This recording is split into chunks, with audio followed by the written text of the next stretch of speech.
रस का शाब्दिक अर्थ है आनंद। काव्य को पढ़ने या सुनने से जिस आनंद की अनुभूति होती है उसे रस कहा जाता है। काव्य प्रकाश के रचयिता मम्मट भट्ट ने कहा है कि आलंबन विभाव से उद्भूत उद्दीप्त व्यभिचारी भावों से परिपुष्ट तथा अनुभाव द्वारा व्यक्त हृदय का स्थायी भाव ही रस दशा को प्राप्त होता है। पाठक या श्रोता के हृदय में स्थित स्थायी भाव ही विभाव आदि से संयुक्त होकर रस रूप में परिणत हो जाता है। रस को काव्य की आत्मा प्राण तत्व भी माना जाता है। उदाहरण के लिए राम पुष्प वाटिका में घूम रहे हैं, एक ओर से जानकी जी आती हैं, एकांत है और प्रातःकालीन वायु पुष्पों की छटा मन में मोह पैदा करती है। राम इस दशा में जानकी जी पर मुग्ध होकर उनकी ओर आकृष्ट होते हैं। राम को जानकी जी की ओर देखने की इच्छा और फिर लज्जा से हर्ष और रोमांच आदि होते हैं। इन सारे वर्णन को सुन पढ़कर पाठक या श्रोता के मन में रति भाव जागृत होता है। यहाँ जानकी जी आलंबन विभाव, एकांत तथा प्रातःकालीन वाटिका का दृश्य उद्दीपन विभाव, सीता और राम में कटाक्ष, हर्ष, लज्जा, रोमांच आदि व्यभिचारी भाव यानी संचारी भाव हैं, जो सब मिलकर स्थायी भाव रति को उत्पन्न कर श्रृंगार रस का संचार करते हैं। भरत मुनि ने रस निष्पत्ति के लिए नाना भावों का उपागत होना कहा है, जिसका अर्थ है कि विभाव, अनुभाव और संचारी भाव यहाँ स्थायी भाव के समीप आकर अनुकूलता ग्रहण करते हैं। आचार्यों ने अपने अपने ढंग से रस को परिभाषित की है और परिभाषा की परिधि में प्रयत्न किया है। सबसे प्रचलित परिभाषा भरत मुनि की है, जिन्होंने सर्वप्रथम रस का उल्लेख अपने प्रसिद्ध ग्रंथ नाट्यशास्त्र में ईसा की पहली शताब्दी के आसपास किया था। उनके अनुसार रस की परिभाषा इस प्रकार है: विभावानुभाव व्यभिचारी संयोगात रस निष्पत्ति, नाट्यशास्त्र में कहा। अर्थात विभाव, अनुभाव और व्यभिचारी भावों के संयोग से रस की निष्पत्ति होती है। रस के अंग देखें तो रस के 4 अंग हैं: विभाव, अनुभाव, व्यभिचारी भाव और स्थायी भाव। विभाव के बारे में जाने, जो व्यक्ति, पदार्थ अथवा बाह्य विकार अन्य व्यक्ति के हृदय में भावोद्रेक करता है, उन कारणों को विभाव कहा जाता है। दूसरे शब्दों में स्थायी भावों के उद्बोधक कारणों को विभाव कहते हैं। विभाव के भेद, विभाव के 2 भेद हैं: आलंबन विभाव और उद्दीपन विभाव। आलंबन विभाव, जिसका आलंबन या सहारा पाकर स्थायी भाव जगते हैं, उनको आलंबन विभाव कहा जाता है। जैसे नायक नायिका। आलंबन विभाव के भी 2 पक्ष होते हैं: आश्रयालंबन और विषयालंबन। जिसके मन में भाव जगे वह आश्रयालंबन कहलाता है, और जिसके कारण मन में भाव जगे वह विषयालंबन कहलाता है। उदाहरण के लिए, यदि राम के मन में सीता के प्रति रति का भाव जागता है तो राम आश्रय होंगे और सीता विषय होगी। तो ये आश्रय और विषय आपस में बदलते भी हैं। उद्दीपन विभाव, जिन वस्तुओं या परिस्थितियों को देखकर स्थायी भाव उद्दीप्त होने लगता है, उद्दीपन विभाव कहलाता है। जैसे चांदनी, कोकिल, कुंजन, एकांत स्थल, रमणीक उद्यान, नायक या नायिका की शारीरिक चेष्टाएं इत्यादि। अनुभाव, आलंबन और उद्दीपन विभावों के कारण उत्पन्न भावों को बाहर प्रकाशित करने वाले कार्य अनुभाव कहलाते हैं। दूसरे शब्दों में मनोगत भाव को व्यक्त करने वाले शरीर विकार अनुभाव कहलाते हैं।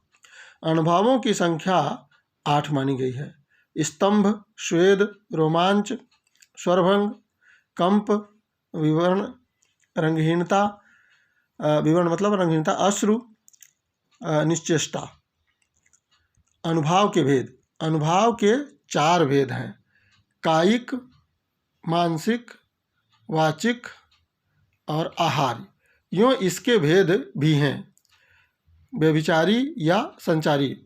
मन में संचरण करने वाले यानी आने जाने वाले भावों को संचारी या व्यभिचारी भाव कहते हैं। व्यभिचारी या संचारी भाव स्थायी भावों के सहायक हैं, जो अनुकूल परिस्थितियों में घटते बढ़ते हैं। आचार्य भरत ने इन भावों के वर्गीकरण के 4 सिद्धांत माने हैं। देश काल और अवस्था, उत्तम मध्यम और अधम प्रकृति के लोग, आश्रय की अपनी प्रकृति या अन्य व्यक्तियों की उत्तेजना के कारण अथवा वातावरण के प्रभाव, स्त्री और पुरुष के अपने स्वभाव के भेद। जैसे निर्वेद, शंका और आलस्य आदि स्त्रियों या नीच पुरुषों के संचारी भाव हैं। गर्भ आत्मगत संचारी है, अमर्ष परगत संचारी, आवेग या त्रास कालानुसार संचारी है। भरत के अनुसार और अन्य आचार्यों के भी मत से पानी में उठने वाले और आप ही आप विलीन होने वाले बुदबुदों जैसे ये संचारी या व्यभिचारी भाव स्थायी भावों के भेदों के अंदर अलग अलग भी हो सकते हैं और एक स्थायी भाव के संचारी दूसरे में भी आ सकते हैं।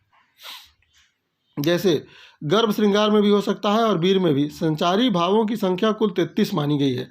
हर्ष, विषाद, त्रास, लज्जा, ग्लानि, चिंता, शंका, असूया, अमर्ष,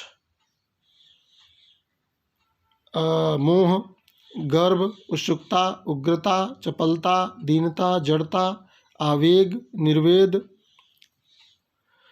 घृति, इच्छापूर्ति और मति, विबोध, वितर्क, श्रम, आलस्य, निद्रा, स्वप्न, स्मृति, मद, उन्माद, अभित्था, अपस्मार, व्याधि, मरण। स्थायी भाव मन का विकार भाव है। भरत मुनि ने अपने नाट्य शास्त्र में भावों की संख्या 49 कही है, जिनमें 33 संचारी या व्यभिचारी और 8 सात्विक और शेष 8 स्थायी भाव हैं। भरत के अनुसार स्थायी भाव ये हैं: रति, ह्रास, शोक, क्रोध, उत्साह, भय, जुगुप्सा, घृणा, विस्मय और शम यानी निर्वेद, और वात्सल्य, रति, भगवत विषयक रति, अनुराग। भरत ने बाद में शम या निर्वेद या शांत को नवम स्थायी भाव माना।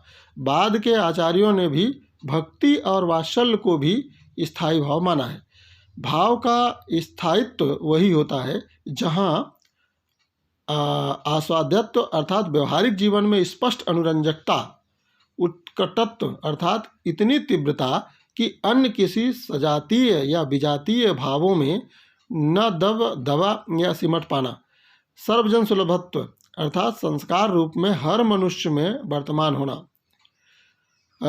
पुरुषार्थोपयोगिता अर्थात धर्म, अर्थ, काम और मोक्ष, इन चारों पुरुषार्थों की सिद्धि की योग्यता, और औचित्य अर्थात भाव के विषय में आलंबन आदि विषय की अनुकूलता हो। इन 5 आधारों पर प्रथम 9 भाव ही स्थायी भाव हो सकते हैं। अतः मन के विकार को भाव कहते हैं। जो भाव आस्वाद, उत्कटता, सर्वजन सुलभता, पुरुषार्थों की उपयोगिता और औचित्य के नाते हृदय में बराबर बने रहें, वह स्थायी भाव हैं।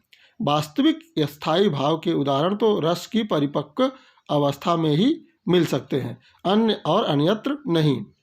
जो भाव चिरकाल तक चित्त में स्थिर रहता है, जिसे विरुद्ध या अविरुद्ध भाव दबा नहीं सकते, और जो विभाव आदि से संबद्ध होने पर रस रूप में व्यक्त होता है, उस आनंद के मूलभूत भाव को स्थायी भाव कहते हैं।